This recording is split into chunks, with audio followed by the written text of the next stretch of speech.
Hey guys, welcome back. You are staring at a white-faced hornet nest, and I did not realize it was there today, and they attacked me pretty good. I was just coming to get something over in this area, didn't realize they were there. As soon as I got to that barrel, they came out, got me a couple times right in the eye, so my eye is kind of one below the eyebrow, one above, and then they're all over me. So we're just going to walk away, wait till nighttime to deal with those guys. But my eye is swelled shut, so we're not putting any engines together with one eye. But the steel for the tank did come in. Let's head over there now. Okay, we're on the complete opposite side of the barn, away from the White Face Hornets. There is our sheet of 10 gauge that we're going to make into Scott's heavy-duty Scrambler tank, and we'll just head over this way and get the door open and clean up the bench and get it in there. The old farmers used to say, at least in this area, you could predict the winter by the White Face Hornets, where they build their nests and how they build their nests and how high off the ground they are. Well, that's like the third one that we had to deal with, so not sure what kind of winter it's going to be. Oh, those doors swelled up a little bit in the rain. Okay, so we've got to get, hang in there, working with one eye and one hand. Okay.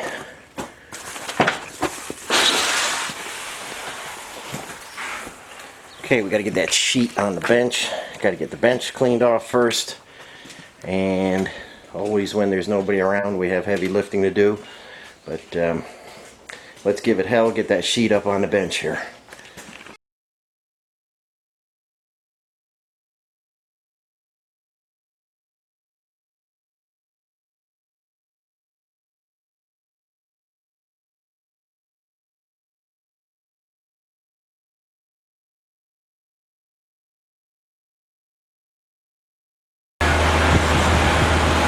Okay guys, finally got the sheet up on the table.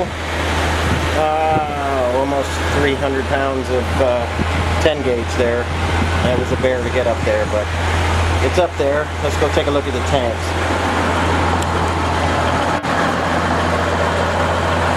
Got the military wrecker running just for some exercise. Haven't run that in a while. Just gonna let it idle for a bit. Here is the crusty tank skid plate. There's nothing left to it. You can press right through the bottom there. And the tank doesn't seem to have a hole in it, but the bottom is always seeping gas. It's like the plastic is porous or something. I've seen that on one other tank in my lifetime, and I don't know what happens with the plastic, but the gas is just oozing through the bottom. So that's why we're making a new one, and we'll go over the details in just a bit. Okay guys, let's look at the features we're going to put in our new tank. Obviously we're going to mount it in the same place. This is the rear of the tank. This is the front of the tank. We will not need a strap because we're not putting a skid plate. This angle right here on the left side, the driver's side, that's to give you clearance between the exhaust. Exhaust is going to come out by that, so that needs to be in there.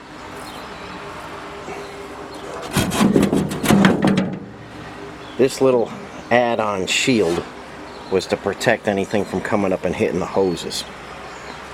Right now when this goes in, this is hitting the shackles, so we will not be putting that back in.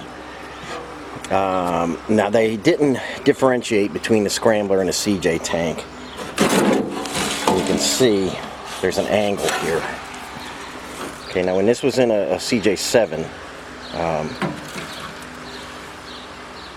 you needed that because that was your angle. If you were going up a hill or something, you needed that. In the Scrambler, not so much. The rear frame and the hitch on this one is the lowest point. so we can actually take advantage and make that square and get a little more fuel in there. CJ7's, it was in the rear, it would have hit.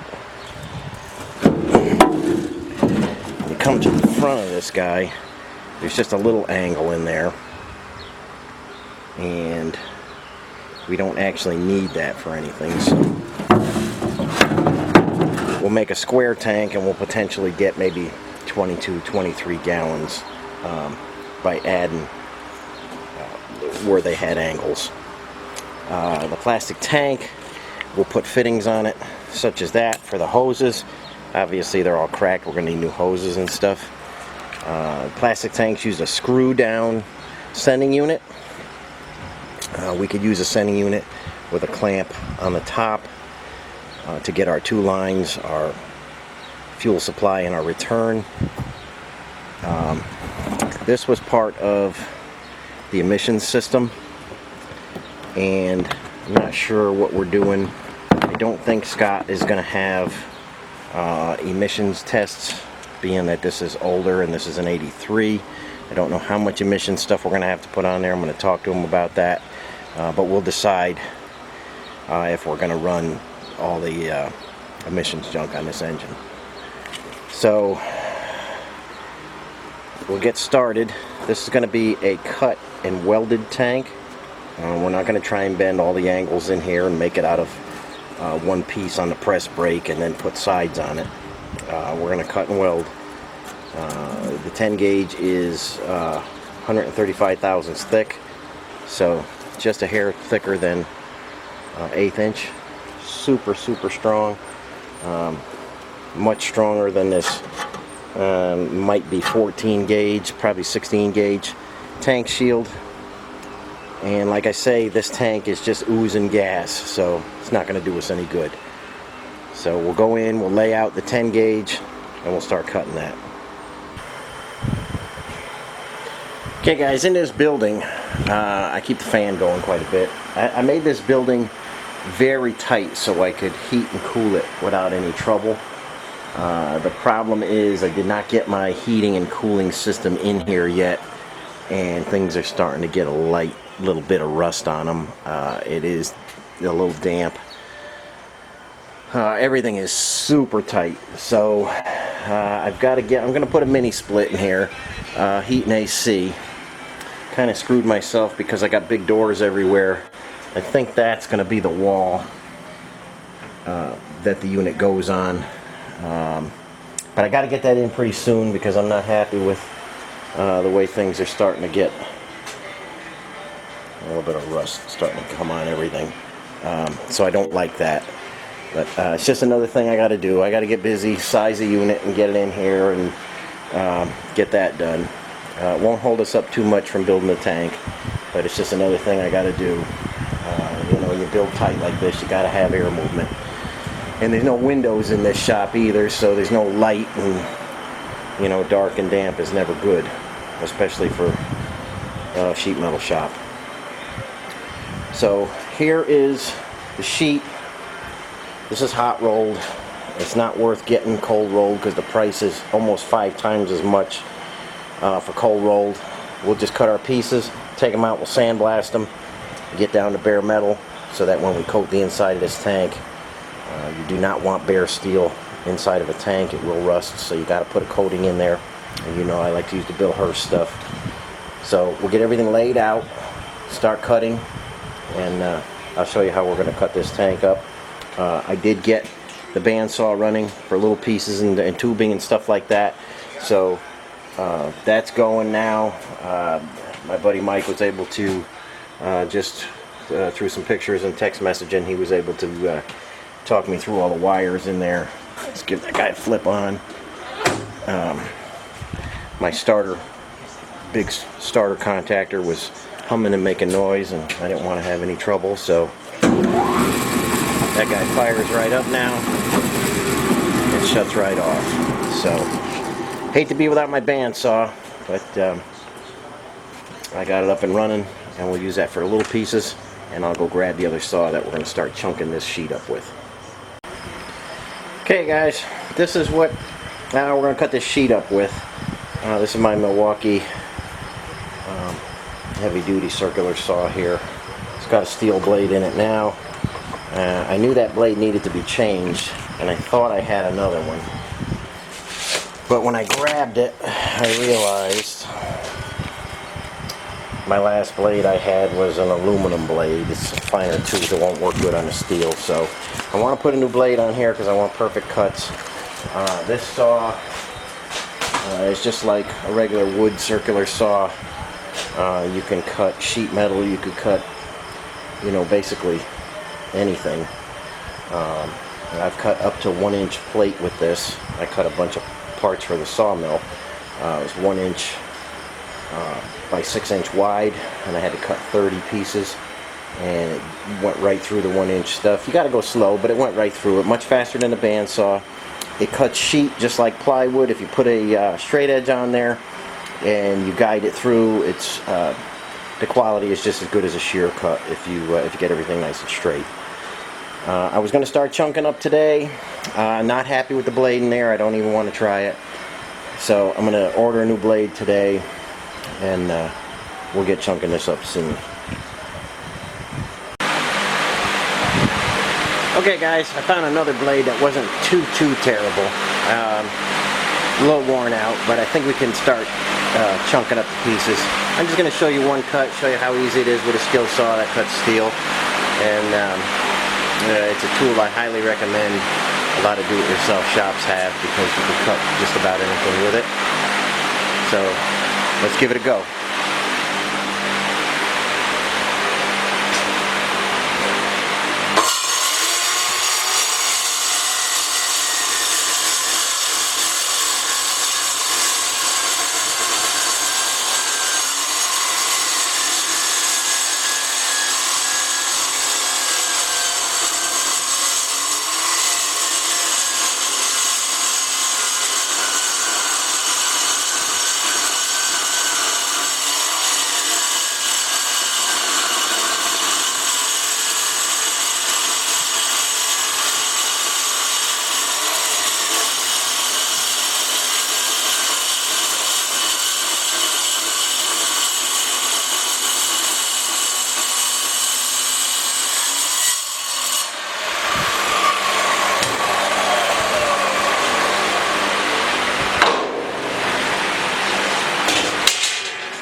Okay, you'll notice when you use a saw like this, you could cut that, and it could be 1/8 inch thick, 1/4 inch thick, 1/2 inch thick, and as soon as you get done cutting it, it's a cool edge.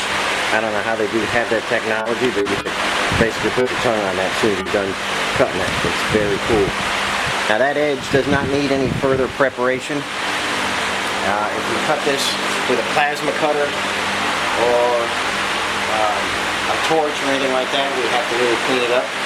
This edge is perfectly clean for welding. Now I'm going to TIG weld this whole tank together. I like to TIG weld the tanks together. So that right there is a perfect edge. Like I said, we're going to sandblast this anyway, but you can take your TIG torch and weld a joint together with no further preparation other than that saw blade cut. So I'm going to cut a few more pieces. I'm not going to bore you with showing you the cutting and stuff. You kind of see how that goes. A saw like that is fantastic to have in your shop. Anybody's on the fence about one, definitely get one. They're really nice. I've got a lot of pieces to cut up, and I think we're going to end this one here today, and I'll be back with part 2 of the tank. We should have all the pieces cut and ready to start figuring stuff out. But I'm going to end this one here today, and I will catch you on the next one. Thanks for watching, and hope everybody's well. See you next time.